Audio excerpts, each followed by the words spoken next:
Hi, gentlemen, back everybody here. Fireworks in Israel this week after an Israeli politician made a bold and very controversial visit to a holy site sacred to Jews and Muslims.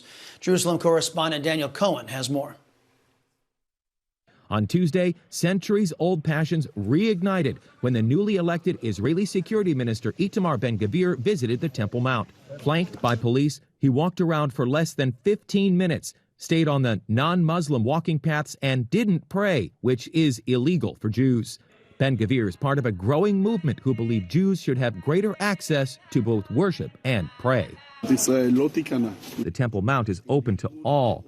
Muslims and Christians come up here, and yes, also Jews. In a government I'm a member of, there will be no discrimination. Muslim leaders describe Ben-Gvir's presence as a provocation and warned against expanded Jewish presence. The Biden State Department agrees. This visit has the potential to exacerbate tensions and to provoke violence. After being sworn in as prime minister, Netanyahu visited the Western Wall Sunday, but did not visit the Temple Mount. Netanyahu says one of the goals of his new government is to bring new Arab Gulf nations, potentially Saudi Arabia, into the Abraham Accords brokered by President Trump and make peace with Arab neighbors.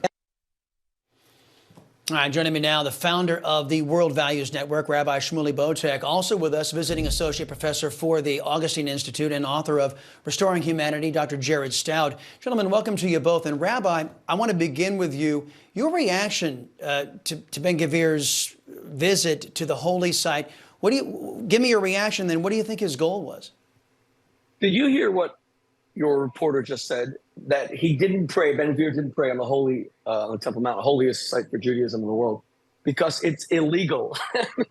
I'm laughing because this would be comical if it wasn't tragic. It's illegal for Jews to pray in Israel, in the Jewish state. Israel's not an apartheid state. You cannot discriminate against Jews. We're not here to discriminate against our Arab brothers and sisters, our Muslim brothers and sisters either. The idea that Hamas would threaten to fire rockets on Israel, which they then did, if an Israeli minister simply visits and walks around the holiest site to the Jewish people for 3,000 years.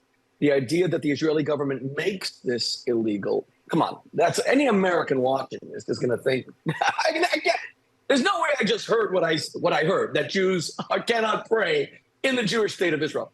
What Ben-Gvir did was what Jews ought to do, visit the Temple Mount, with great peace, with great respect for our Muslim brothers and sisters. When Israel conquered the Temple Mount in the Defensive War in 1967, they could have taken complete control over it. Instead, they gave it to the Jordanian Waqf to continue to control. The Jordanian Waqf is deeply anti-Semitic. They're Jew haters. They incite violence constantly, and their authority should finally be removed over the Temple Mount.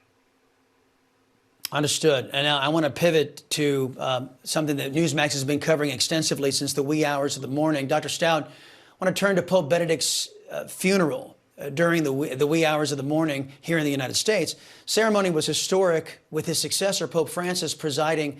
However, Pope Francis could only bring himself to mention Benedict's name once during the entire funeral mass. Many saw this as a slight and a furtherance of Pope Francis's radicalism. There's no doubt that this current pope is one of the biggest dividers this church has ever had to endure.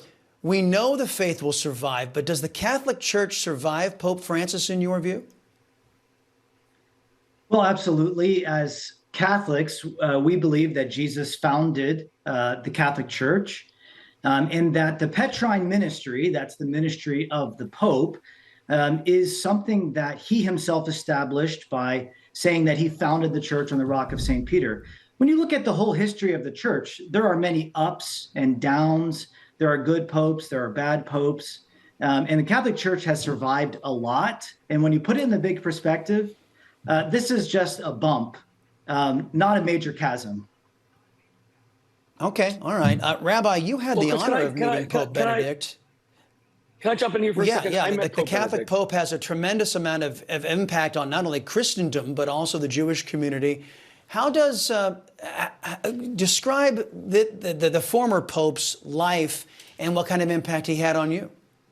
Okay, I met Pope Benedict. He was a man of great shyness, gentility, humility, and incredible warmth. I actually gave him a watch that had two faces on it, and I said, "Your Holiness, one is for Jerusalem, one is for Rome, to show you the eternal brotherhood of the Catholic and Jewish people." Some people told me they later saw him wear it. I can't confirm that. He was one of the most underestimated popes. I remember being on New York radio as a host, and I'm Jewish, and a Catholic's attacking Benedict at the time when he was pontiff, and a rabbi defending him. He was a phenomenal friend to the Jewish community. All the rapprochement that took place between world Jewry and the state of Israel and the Catholic Church during the time of John Paul II would have been impossible without Benedict. John Paul was a great, St. John Paul was a very charismatic leader, but he wasn't a theologian. It was Joseph Ratzinger, Cardinal Joseph Ratzinger, Benedict XVI, who wrote the position papers that allowed for theological bridges to be built between the Jews and the Catholics. Because remember, for a long time, the Catholic Church kind of embraced replacement theology, that the church had replaced the Jews, grafted onto the seed of Abraham. Benedict rejected that. He was a phenomenal friend of the Jewish community. He has been treated shabbily, in my opinion, and it's time for the Catholic Church to embrace him for the great mind and the amazing heart he was. He knew he was part of the Hitler Youth, forced into it as a child, and he knew he had to make closer relationships with the Jewish community, and he did so. And we are extremely grateful. And only got about a minute left. And Dr. Stout, I want to bring you in this last question. Pope Benedict reportedly did not want Joe Biden, a pro-abortionist and, in my opinion, a fake Catholic, at his funeral. The White House confirmed that Biden was not invited.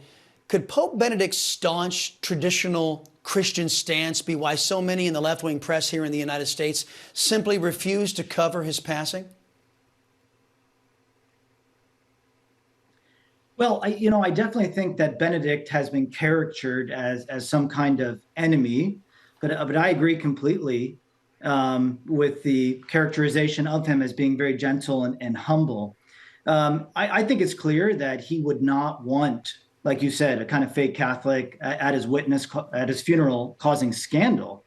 And so Pope Benedict has always been about the primacy of God, even in politics, that politics, even though it has its own natural standing, is ultimately ordered towards God and has to be ordered rightly in justice. And so he would see that the problematic element of the secular West pushing God out and really distorting politics and justice, as we see happening with the Democratic Party in the United States. Thank you both, Jared Stout and Rabbi Shmuley Botek. Always appreciate the visit, guys. Thank you. The Russians are suddenly calling for a